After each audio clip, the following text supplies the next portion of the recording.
예, 어제 막내딸 시집을 보냈습니다. 시집을 보낼 때 결혼식을 하는데 결혼식 순서를 보내왔어요. 그런데 보니까 요즘 트렌드죠. 뭐 자기들끼리 손 붙들고 가고 뭐 주례도 없고 그리고 아, 축가죠. 축가도 뭐 춤추고 한대요. 그래서 제가 그거 다 하지 말고 이렇게 해라. 예, 내가 손잡고 들어갈 거고 축가는 조용한 거 한국만 부르고 그리고 주례도 내가 할 거다. 이제 그렇게 했죠. 그랬더니 입이 뭐만큼 나왔어요. 그래도 뭐 하라니까 하죠. 그런데 주례는 제가 한다고 했는데 사돈이 덕담할 줄은 몰랐습니다.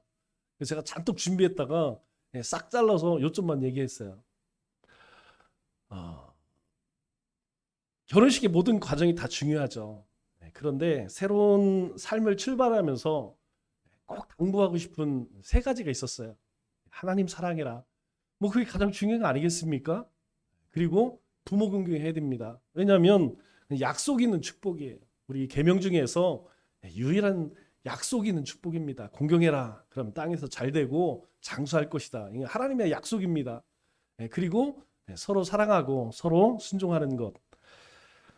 그런데 우리가 자식을 보면서 내리사랑으로 이야기하죠. 내리사랑. 사랑은 위에서 아래로 흐르는 것이다. 이런 이야기를 합니다.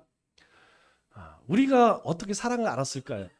여러분, 이 땅의 모든 사람들이 사랑이라는 것을 어떻게 알았을까요? 저절로 알았을까요? 아닙니다. 모든 사람들은 엄마, 아버지의 그 헌신과 희생을 통해서 사랑이라는 것을 알게 되었어요. 여러분, 모든 사람들 보세요. 이 사랑 못 받고 자란 사람은 티가 납니다. 티가 언젠가는 나요. 사랑받은 사람은 사랑을 줄 줄 알죠.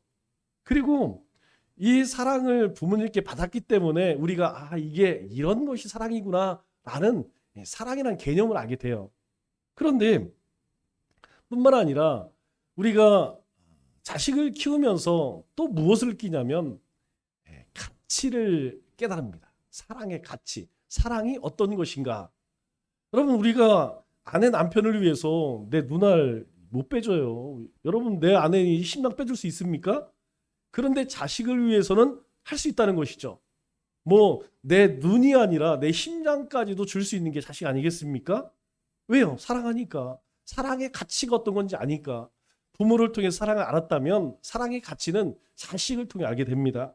그런데 제가 이 결혼식을 딸을 여으면서 느낀 게 뭐냐면 하나님의 사랑. 여러분, 하나님의 사랑이 뭘까요?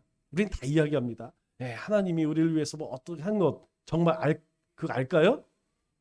여러분, 하나님의 사랑이 어떤 것인지 아십니까? 여러분, 사실 우리는 성경에서 그렇게 이야기하니까 그게 하나님 사랑이구나 라고 하지만 우리가 직접 그 하나님의 사랑을 깨닫기는 경험하기는 굉장히 어렵습니다. 그런데 언제 알게 되느냐? 부모가 자식을 낳을 때, 자식을 낳으면 그때 압니다. 하나님이 우리를 이렇게 사랑했구나. 여러분, 우리가 자식 사랑하는 거에 대해서 여러분 그걸 뭘로 얘기하겠습니까? 무조건적인 사랑 아니겠습니까? 우리가 자식을 보면서 하나님의 사랑이 이렇게 아무 대가 없는 무조건적인 사랑이구나. 이걸 깨닫는 거예요.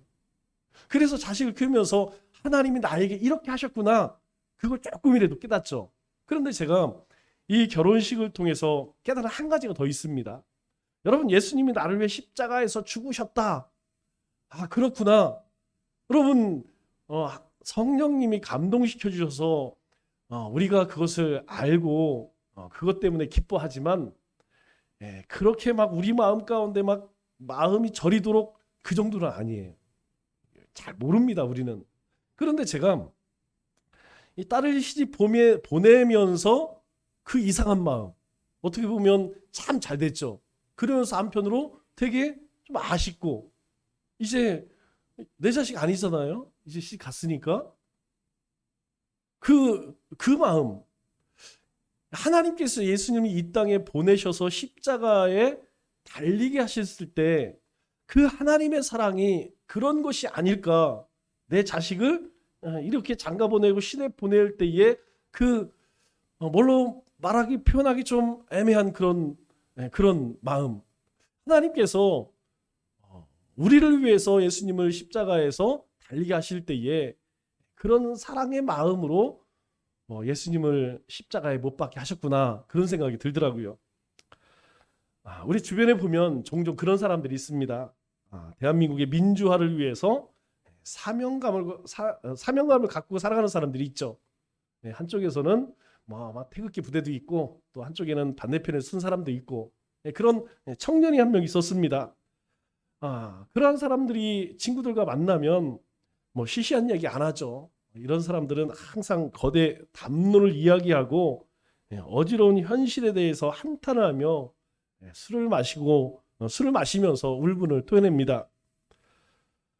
그렇게 세월을 보내다가 이 한 청년은 세월을 훈기를 놓치고 가족과 떨어져서 결국 혼자 살게 되었습니다. 그리고 시간이 한참 흐른 후에 친구들을 만나게 되죠. 그런데 그 친구들은 주로 하는 이야기를 가만히 들어보면 먹고 사는 얘기예요. 먹고 사는 얘기. 그리고 결혼 생활이 좋니 나쁘니, 그리고 자식을 키우는 자녀 성장에 대한 그런 관심이 거의 주를 이루죠. 한 사람도 옛날처럼 나라 민족과 세계 평화를 위해서 이야기하는 사람이 하나도 없더라는 거예요. 사실 우리의 일상이 그렇지 않습니까? 그럼 우리 일상 속에서 우리가 혁명하자 이런 사람이 있어요? 종종 있기는 하지만 제정신을 가진 사람들은 그런 거 잘 안 합니다. 어떻게 하면 하루하루 먹고 살기도 힘들어 죽겠는데, 집에 가서 애 보고 이것도 힘들어 죽겠는데 언제 그런 얘기 하겠습니까? 친구들이 그런 이야기를 할 때에 이 청년이 그런 생각을 했다고 그래요. 이거 뭔가 잘못되었구나. 그 친구들이 잘못된 것이 아니고 자기 자신이 뭔가 잘못되었구나. 야, 이거 뭐지? 나는 그동안 뭐하고 살았지? 이런 생각이 들더랍니다. 우리가 일상생활에 관심을 두지 못한다면, 여러분, 우리가 이야기하는 모든 것은 탁상 공론이나 허울 좋은 구호에 불과하다는 것이죠. 그러면 천지를 창조하신 하나님은 우리의 일상생활에 대해서 여러분 어떻게 생각하실까요? 하나님께서는 우리 일상생활에 관심이 많으실까요? 아니면 관심이 없으실까요? 하나님은 관심이 아주 많습니다. 하나님께서는 우리 일상생활을 전부 다 들여다보고 있다는 것이죠. 우리가 아침에 눈을 떠서 잠자리에 들 때까지, 또는 잠자리 속에서 꿈 가운데에도 하나님은 우리와 함께 하십니다. 우리의 모든 것들을 하나님께서는 묵묵히 지켜보고 계시다는 거예요. 우리가 때로 그렇습니다. 무언가 대단하게 잘해서 하나님께 영광을 돌릴 때가 있죠. 그러나 그때는요, 어쩌다 한 번이에요. 우리가 정말 하나님께 영광을 돌릴 때 모든 사람들이 저 사람을 통해서 하나님이 영광을 받으시겠구나. 여러분, 그때가 얼마나 많이 있겠습니까? 여러분, 일주일에 한 번? 하루에 한 번? 아니, 1년에 한 번? 그렇게 자주가 없습니다. 보통은 거울이 일상생활 가운데에서 하나님은 그 소소한 일들, 별것 아닌 거, 먹고 사는 그 삶 속에, 그 가정생활 가운데 자식을 양육하면서 하나님은 우리의 일상생활에서 감사받기를 원하신다는 것이죠. 오늘 맥주 감사주일이라고 합니다. 우리가 성경적 표현으로는 초실절이라고도 하죠. 초실절은 첫 번째 곡식을 거두는 날, 이런 의미를 가지고 있습니다. 또 다른 말로는 칠칠절, 오순절이라고도 해요. 그렇게 이야기하는 이유가 무엇이냐면, 이스라엘의 첫 번째 달, 첫 절기가 6월절이죠. 6월절이 기준입니다. 우리로 따지면 설날이죠. 이 6월절로부터 77, 49, 50번째 되는 날이다. 그래서 77절, 오순절, 그리고 처음 곡식을 거둔다. 그래서 초실절 이렇게 이야기합니다. 반면에 가을에 우리는 추수감사주의를 지키죠. 그때에는 이스라엘 백성들이 40년 광야에서 지냈던 그 때를 기억하여서 장막절이라고도 합니다. 한편으로는 가나안 땅에 들어가서 이제 곡식을 걷어서 창고에 들여놓는 수장, 창고에 이제 잘 곡식들을 보관한다, 수장절이라고도 해요. 그래서 추수감사절은 장막절 또는 수장절이라고 이야기하고, 맥주절은 초실절, 오순절, 칠칠절이라고도 합니다. 그런데 이스라엘 백성들이 이와 같은 하나님께서 규례를 주신 그 계명을 받고 가나안 땅에 들어가기 전에 모압 땅에 머무르게 되죠. 그래서 이 모압 땅에서 하나님과 이스라엘 백성들이 언약을 갱신합니다. 왜냐하면 하나님께서는 아브라함과 언약을 맺으셨어요. 그리고 시내산에서 애굽에서 나온 이스라엘 백성들과 언약을 맺으십니다. 그런데 이스라엘 백성들이 금방 하나님 말씀에 불순종해서 결국 40년 광야 생활에서 그곳 다 죽게 됩니다. 그리고 그곳에서 태어난 그런 다음 세대들과 이 모압 땅에서 하나님의 말씀을 다시 선포를 하고 거기서 다시 하나님과 언약을 맺게 되죠. 이것을 우리는 시내산 언약 다음 모압 언약이라고 이야기를 합니다. 그때에 이 모세를 통하여서 첫 번째 이스라엘 백성들에게 말씀해 주시는 것이 무엇이냐면, 하나님께서 하나님의 백성인 이스라엘 백성들에게 기업을 주어 차지하게 하셨다라고 이야기해요. 1절 말씀을 보니까 이렇게 이야기하죠. 내 하나님 여호와께서 내게 기업으로 주어 차지하게 하실 땅에서 내가 들어가 거기에 거주할 때에 라고 이야기합니다. 아직 안 들어갔어요. 그런데 하나님께서는 이미 이스라엘 백성들에게 주셨다라고 이야기합니다. 이스라엘 백성들은 원래 땅이 없었던 민족이에요. 갈대아 우르에서 아브라함을 부르실 때에 여러분 갈 곳이 있었을까요? 또 그 땅 가운데에, 이 세상 가운데에 주어진 땅에 있었나요? 없었습니다. 그냥 가는 거죠. 그리고 저 하란 땅에 머물렀을 때에 내가 약속한 땅이 있으니까 그곳으로 가라. 여러분 그 거리가 무려 1800km에 1800km를 걸어서 가나안 땅에 들어가죠. 그때 이미 가나안 땅에는 가나안 7족속이 살고 있었습니다. 하나님께서 주셨다고 하지만 어느 곳에도 바늘 하나 꼽을 만한 그런 땅이 없었다는 것이죠. 그런데 이후에 요셉 덕분에 애굽으로 내려가게 되죠. 애굽으로 내려가서 고센 땅에 정착을 해 살기를 했지만, 요셉이 죽은 후에는 이스라엘 백성들이 애굽 사람들에게 온갖 차별을 받고 살았습니다. 애굽 사람들은 무서웠죠. 왜냐하면 이스라엘 백성들이 그냥 뭐 1명, 2명도 아니고 낳다 하면 그냥 10명 이상씩 그렇게 나는 것을 보고 두려워했어요. 70명이 내려갔는데 200만이 되었습니다. 그러니 애굽 사람들이 얼마나 무서웠겠어요. 그래서 강제 노동을 시킵니다. 뿐만 아니라 그것도 안 돼서 남자아이를 살려두지 않는 소멸 정책이라고 그러죠. 소멸 정책을 펴니다.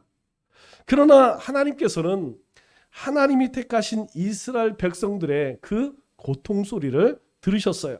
그리고 모세를 통해서 애굽에서 나오게 하셨죠. 뿐만 아니라 모세의 후계자인 여호수아의 주도로 이제 이스라엘 백성들을 이 적과 꿀이 흐르는 가나안 땅으로 하나님이 친히 이끄셨습니다. 즉 하나님께서 이 가나안 땅을 이스라엘 백성들을 위해 기업으로 주셨다는 것이죠. 이것은 아브라함에게 약속하셨던 거예요. 이것은 이삭과 야곱에게 약속하셨던 것입니다. 하나님께서 약속하신 대로 하나님께서는 그의 후손들에게 그들이 살아갈 땅을 허락해 주셨다는 것이죠. 그런데 이 가나안 땅은 이스라엘 백성들이 돈으로 산 땅인가요? 아니면 그들의 힘으로 정복해서 얻은 땅인가요? 아니라는 것입니다. 그 땅은 바로 이스라엘 백성들이 기업으로 주어서 차지하게 하실 그 땅은 하나님의 은혜로 주신 땅이라는 거예요. 그리고 그 가나안 땅에서 거주하는 은혜를 하나님께서 베푸셨다는 것입니다. 하나님께서는 하나님이 택한 백성들에게 살아갈 터전을 베푸시는 은혜를 우리 가운데에도 베푸셨다는 것이죠. 그러면 우리가 감사절을 맞이하여서 여러분 무엇을 감사할까요? 첫 번째 우리가 꼭 기억할 것은 우리 인생의 삶의 터전과 가정과 자녀 주심을 감사할 수 있어야 한다는 것이죠. 왜냐하면 이것은 너무 익숙해요. 우리는 저절로 가정이 이루어진 것 같고 저절로 우리는 살아가는 것 같고 저절로 우리의 자식들이 커 나가는 것 같아요. 그러나 그렇지 않다는 것입니다. 오늘 이스라엘 백성들이 이제 들어가서 그들이 차지하게 될 그 땅은 하나님의 은혜로 주어진 땅이라는 거예요. 이 말의 의미는 이스라엘 백성들은 항상 하나님의 은혜 가운데에 머물러 있었다는 것이죠. 그렇다면 우리의 인생은 다를까요? 아닙니다. 우리의 인생도 똑같습니다. 우리는 내가 열심히 일하고 내가 열심히 수고하고 땀 흘려서 살아가는 것 같지만 실상은 하나님께서 우리에게 가정도 삶의 터전도 그리고 우리에게 자녀도 주셨기 때문에 우리가 살아갈 수 있다는 것이죠. 저는 상반기를 통틀어서 여러 가지 일들이 많이 있었지만 가장 기억에 남고 가장 기쁜 일이 있었어요. 뭘까요? 바로 우리 성도님들 가정 가운데 새 생명을 주셨다는 거예요. 여러분 채빈이 동생 주셨어요. 하나님이 주셨습니다. 우리 종호 동생 생겼어요. 하나님이 주신 거예요. 하나님은 은혜입니다. 여러분 생명의 주권자 주인이시잖아요. 뿐만 아니라 하나님께서 또 복중에 아기를 가질 수 있는 은혜를 주셨다는 거예요. 하나님은 은혜입니다. 두 번째로 하나님은 이스라엘 백성들에게 토지의 소산을 거두게 하셨다는 것입니다. 2절 말씀을 보니까 이렇게 말씀하죠. 내 하나님 여호와께서 내게 주신 땅에서 그 토지의 모든 소산의 만물을 거둔 후에 이렇게 이야기해요. 여러분 아직 안 들어갔습니다. 그런데 하나님께서는 뭐라고 말씀하시냐면 이미 그들에게 땅을 주셨을 뿐만 아니라 토지의 모든 소산의 만물까지도 언급을 하세요. 무슨 얘기입니까? 그 땅 받으면 물론이고 그 땅에서 너희가 수고하여서 씨를 뿌리면 그 토지의 소산을 거두게 될 것이다 라는 것을 말씀하는 것이죠. 여러분 예전에는 사람들이 뭐 그렇게 많지 않아서 자연에서 거둘 것이 엄청나게 많았습니다. 아무 땅이나 정착하면 뭐 그곳에서 먹고 사는 문제가 크게 문제가 없었어요. 왜냐하면 주로 채집하면서 식량을 조달했기 때문이죠. 그러다가 사람들이 모여 살게 되면서 이제 가장 큰 문제가 뭐냐면 이 식량 문제가 대두되었습니다. 농업을 발견하게 되면서 비옥한 땅에 사람들이 모여서 이제 농사를 짓게 되죠. 반면에 그렇지 않은 곳도 있죠. 굉장히 척박한 중동에 가면 뭐 다 척박한 곳입니다. 아주 그냥 우리가 볼 때에는 이곳에서 제 사람이 어디에 살까 정말 이해가 안 되는 그런 곳이에요. 그런 척박한 땅에서는 목축을 하며 살게 되었습니다. 하나님께서는 이스라엘 백성들에게 어떤 땅을 주셨느냐? 아주 비옥한 땅을 주셨어요.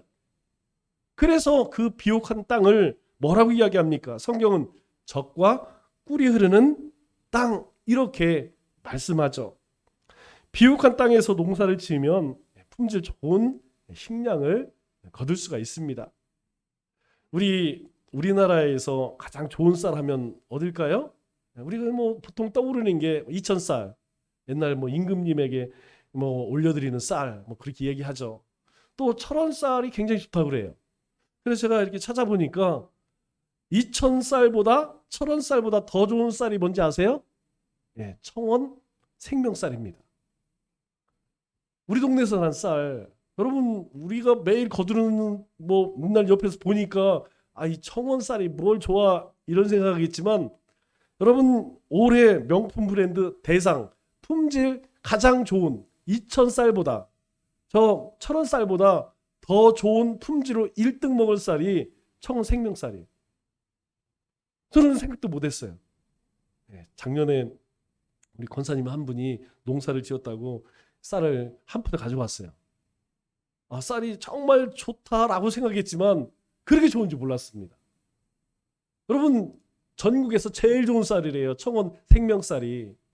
이제 우리가 쌀 사 먹으면서 야, 우리 청원 쌀이 최고구나, 그렇게 생각하시기 바랍니다. 그런데 오늘날에 어떻습니까? 오늘날에 이 비옥한 땅에서 거두었던 그 곡식들이요, 이제 더 이상 그렇지가 않아요. 이미 뭐 우리가 다 알다시피, 여러분, 비료 안 주면 여러분 농사를 지을 수 있을까요? 여러분, 농약 안 하면 농사를 지을 수 있을까요? 이제 유전자 조작 안 하면 농사 지을 수 없는 시대가 점점 오고 있다는 것이죠.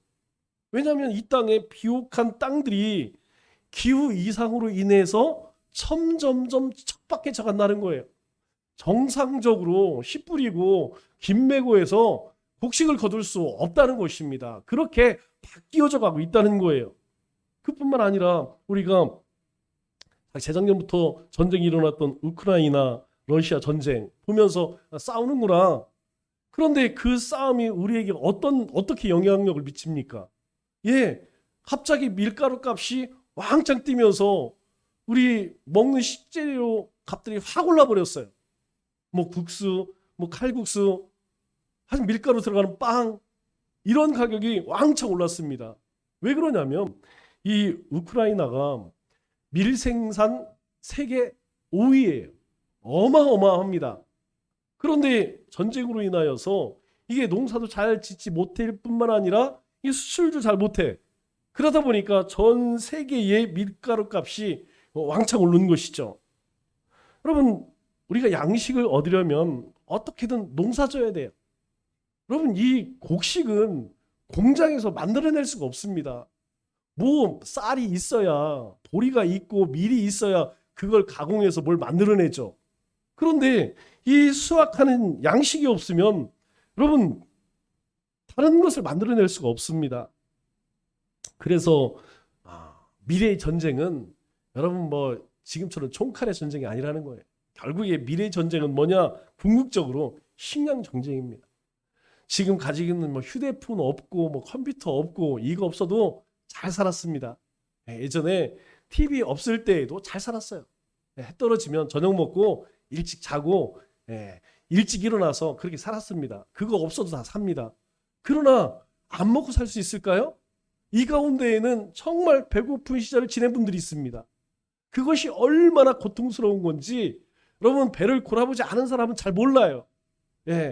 아유, 뭐 좀 살을 빼야겠다, 이래서 안 먹는 거하고 먹을 것이 없어서 저 풀떼기 먹고 나무 껍질 먹는 거하고는 다릅니다.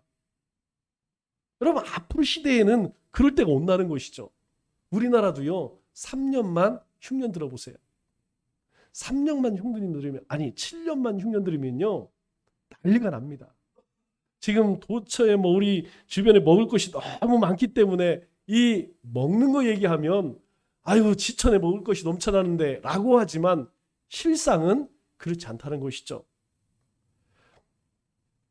우리가 이스라엘 백성들이 하나님의 은혜로 비옥한 땅에서 걱정 없이 농사를 지을 수 있었습니다. 그리고 해마다 추수를 할 수 있었죠. 땅에 사는 것이 하나님의 은혜이고 농사를 짓든 목축을 하든 또 생업을 운영하든 양식을 얻게 하는 것은 하나님의 은혜라는 것이죠. 우리가 이 사실을 잊어서는 안 됩니다. 우리의 삶에 없어서는 안 될 의식주 가운데에서 하나님께서는 이스라엘 백성들에게 제일 먼저 무엇을 주셨죠?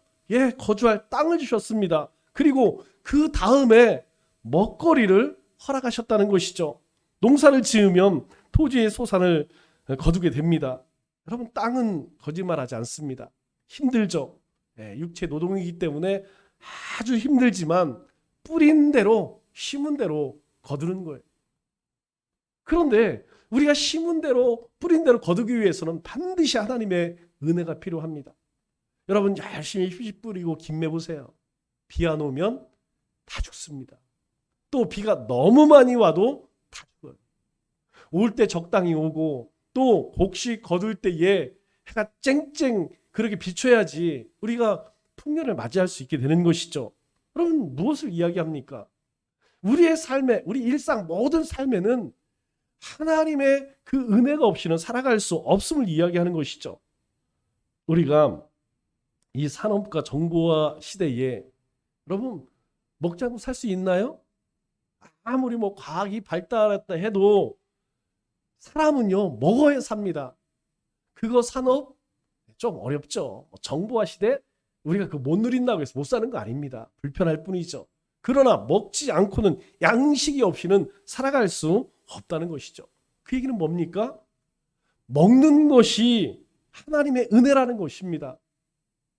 여러분 오늘 아침에 식사하고 오셨죠? 또 점심도 먹을 것이고 우리가 매일매일 하루 3끼씩 먹을 거예요. 이 먹는 것 그것이 바로 하나님의 은혜라는 것입니다. 우리가 맥주감사절을 맞이하여서 무엇을 감사할까요? 예, 하나님께서 우리에게 먹게 하신 것, 먹을 수 있도록 삶의 터전을 주신 것, 여러분 그것을 감사하라는 것이죠. 그런데 우리에게 삶의 터전과 가정 그리고 소산을 주신 하나님께서 2절 하반절에 보니까 뭐라고 말씀하세요? 처음 거둔 것을 드리라 이렇게 이야기해요. 내가 토지의 모든 소산의 만물을 거둔 후에 그것을 가져다가 하나님 이름을 두신 그곳에 가지고 가서 하나님께 드려라.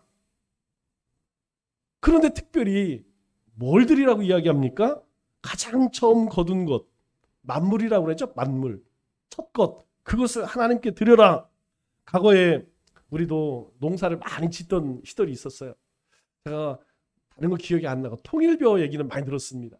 통일벼 그리고 뭐 그 거름 하여튼 뭐 학교에서도 그거 풀 배우라고 막 하고 그랬어요. 그렇게 농사를 중요시 여기던 시절 여러분 전국적으로 첫 수확을 한 곳이 있으면 방송에 나왔어요. 지금 나오는지 모르겠어요. 여러분 예전에는 모 심는 거 처음 모 심잖아요. 그러면 첫 모 내기 하는 것 방송에 나왔어요. 처음 벼를 패면 방송에서 올해 첫 번째 이렇게 수확을 했습니다. 이 TV에 나왔어요. 그리고 그곳에 꼭 나오는 사람들이 있죠. 전국 관계자, 또 지역 뭐 면장님, 뭐 이장보다 높은 사람들 나와서 함께 등장을 하죠. 이 첫 수확하는 일이 동네 잔치였습니다. 지역의 장치가 되었고 또 전국적으로 칭찬받을 그런 일이었다니까요. 보통 사람들의 집에서 여러분 첫 수확을 하게 되면 동네 사람들과 함께 잔치를 열었습니다. 뭐 소잡고 돼지 잡고 이 정도는 아니지만 그래도 그렇게 첫 수확을 하고 나면 동네 사람 와서 국수라도 같이 먹는 그런 잔치를 벌였죠.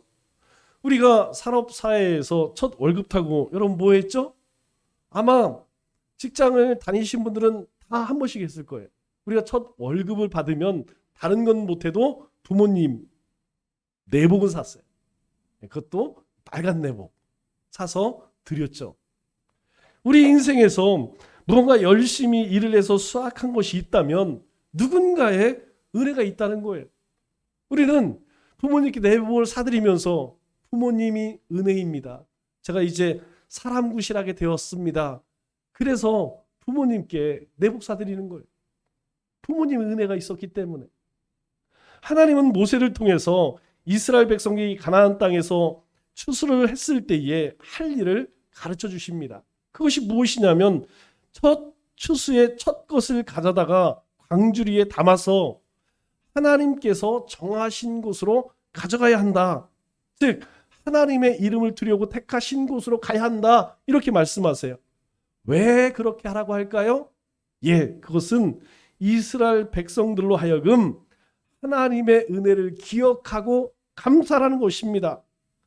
하나님의 은혜를 받았다면 그 하나님 앞에 감사하라는 것이죠.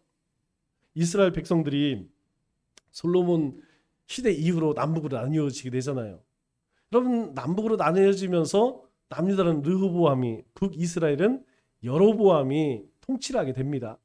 그런데 북이스라엘 이 르호보암이 가만히 보니까 이 북이스라엘 백성들이 저 남쪽에만 갔다 오면 3대 절기는 반드시 성전을 가야 되죠. 갔다 오면 애들이 좀 이 상태가 안 좋아져. 야, 우리도 저 남쪽으로 내려갈까? 이런 민심이 흉흉해져. 그래서 이 여로보암이 악한 일 3가지를 합니다. 그 첫 번째가 무엇이냐면 예루살렘 대신에 베델과 단에 성전을 만들어 놓고 거기다가 너희가 저 예루살렘 가지 말고 여기서 예배드려. 여기서 먼 데까지 가. 가까운 데서 하지. 그러면 성전이 있으니까 성전을 섬긴 제사장이 있죠. 제사장을 아무나 막 세우는 거야. 그리고 또 한 가지가 무엇이냐면 8월 절기를 9월 달로 바꿔버립니다. 여러분 8월 달에 왜 8월 절기를 9월 달로 바꿨느냐? 8월 달이 이스라엘에는 추수절이에요. 추수할 때예요. 그런데 그때에 우리 오제사 7절기 배웠죠? 네. 그 절기 가운데 오나 속장 뒤에 있는 3가지 절기가 8월 달에 있어요. 지금 나가서 이 곡식을 수확할 때에 절기가 3개가 여러분 만일 제사가 한 달에 3번 있다고 생각해 보세요. 남자는 잘 모릅니다. 그런데 여자는요 쎄 빠지는 거예요. 얼마나 힘들겠습니까? 이스라엘 백성들이 8월 달에 추수하랴 또 절기 지키랴 힘드니까 야 그러면 8월 달에는 수확만 해.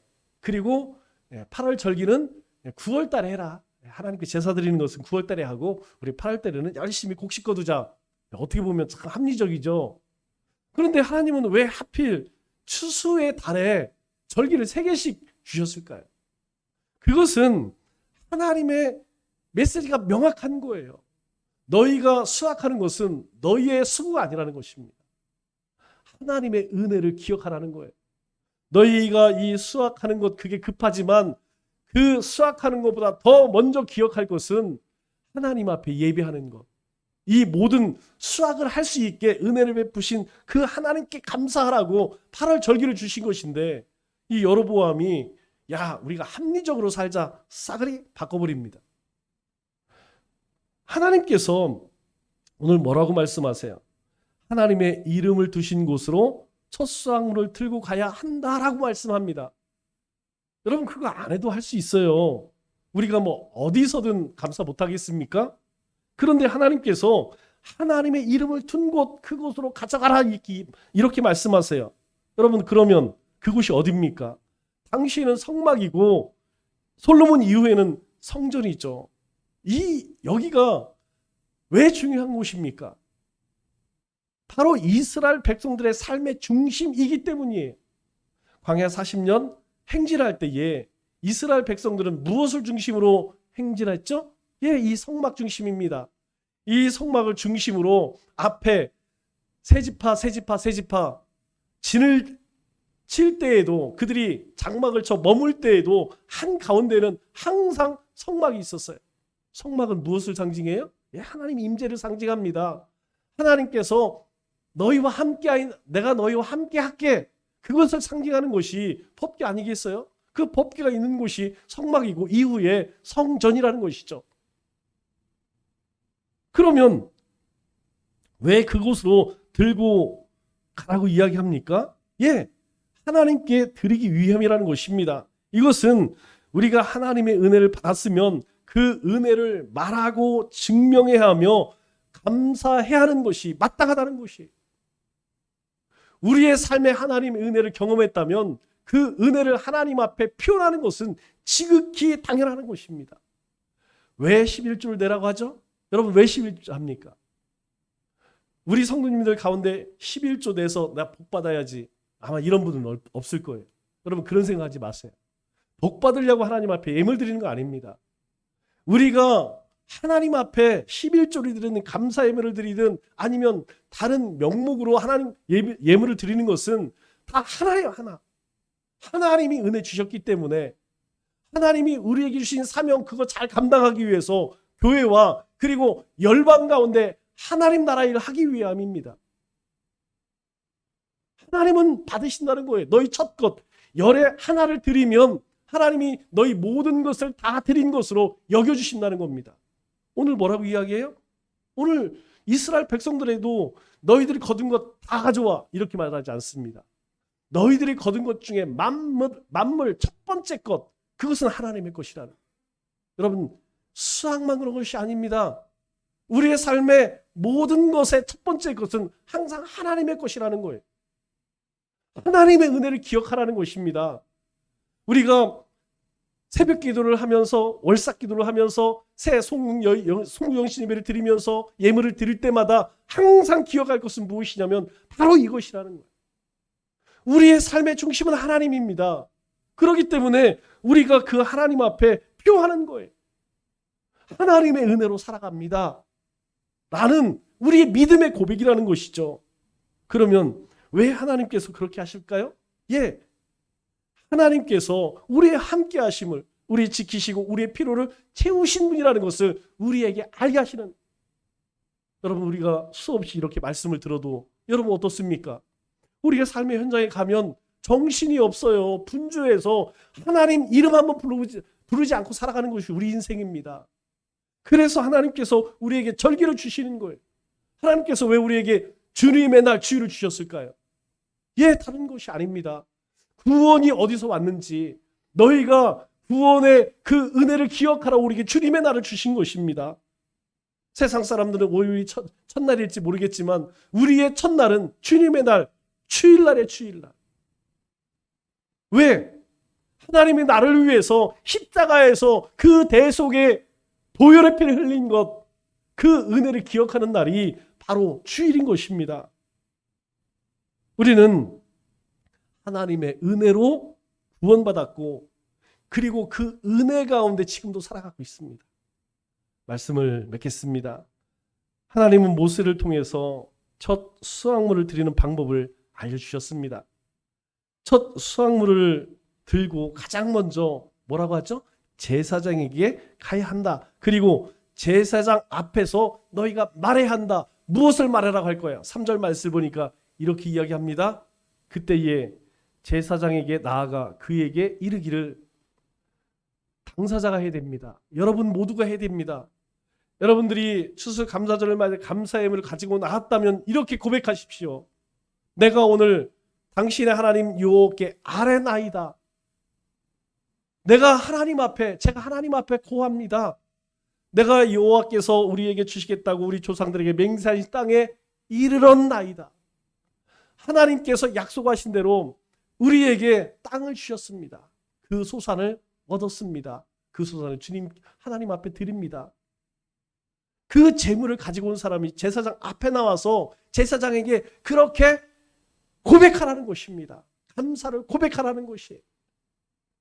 그리고 그 제사장은 어떻게 해야 할까요? 예, 하나님께 올려드려야 합니다. 4절 말씀 보니까 이렇게 이야기죠. 제사장은 내 손에서 그 광주리를 받아서, 그렇게 광주리에 하나님 앞에 가지고 나온 곡식이 있다면 먼저 하나님 앞에 감사 고백을 하고, 그 감사 고백을 한 광주리를 받아서 내 하나님 여호와 앞에, 여호와 제단 앞에 놓을 것이며 하나님께 올려드려야 하며, 이렇게 말씀하고 있죠. 여러분, 첫 수확이 땅에서 나오고 그 땅은 하나님이 주셨습니다. 그 땅을 주신 하나님의 은혜를 기억하고 말로 표현하라는 것입니다. 이 한 주, 지난 6개월 동안 우리의 가정과 삶의 터전을 주시고 하나님을 경외하며 믿음의 삶을 살게 하신 하나님께 감사와 찬송과 영광을 올려드리는 우리 믿음의 권속들 다 되시기를 주님의 이름으로 축원합니다.